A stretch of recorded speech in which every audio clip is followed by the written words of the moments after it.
আসসালামু আলাইকুম সুপ্রিয় ভিউয়ার্স এবং আমার প্রিয় প্রশিক্ষণার্থীগণ, আসলামউদ্দিন ফার্স্ট এইডার চ্যানেলের পক্ষ থেকে আপনাদের স্বাগতম। আজকে আমরা যে বিষয়টা নিয়ে কথা বলবো সেটা হচ্ছে হ্যাবিচুয়াল অ্যাবরশন, অভ্যাসগত গর্ভপাত। আমরা দেখি কোনো মহিলা যদি একাধিকবার অন্তঃসত্ত্বা হয়, অর্থাৎ 1 থেকে 2 বার অন্তঃসত্ত্বা হয়েছে, এর পরবর্তীতে যতগুলো অন্তঃসত্ত্বা হয় ততগুলোই ভ্রূণই পতিত হয়, অর্থাৎ বাচ্চাগুলো নষ্ট হয় এবং পড়ে যায়। আমরা এই একাধিকবার অন্তঃসত্ত্বা মায়ের ভ্রূণ পতিত হওয়াকেই বলি হ্যাবিচুয়াল অ্যাবরশন বা অভ্যাসগত গর্ভপাত।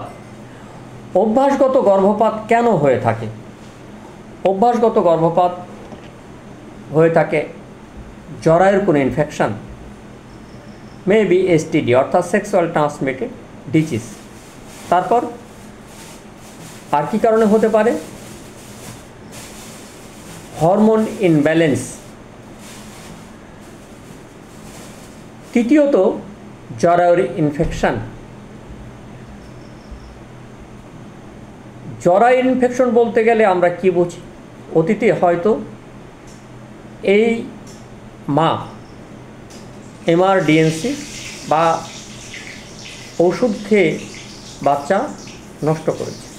যদি এই রকম ইতিহাস থাকে তাদের ক্ষেত্রে হ্যাবিচুয়াল অ্যাবরশনের সম্ভাবনা খুব বেশি থাকে।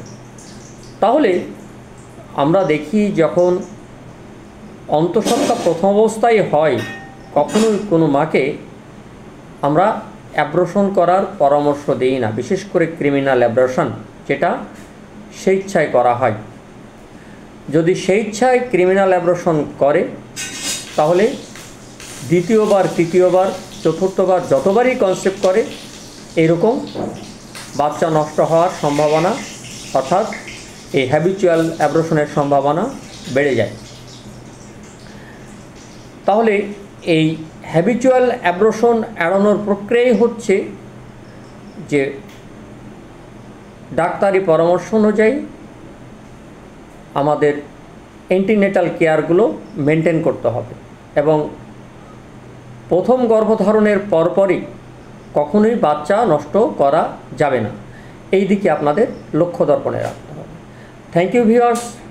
যদি এইরকম বারবারই আমরা ভুল করে থাকি তাহলে একজন বিজ্ঞ গাইনোকোলজিস্টের শরণাপন্ন হব এবং চিকিৎসা নিয়ে থাকি।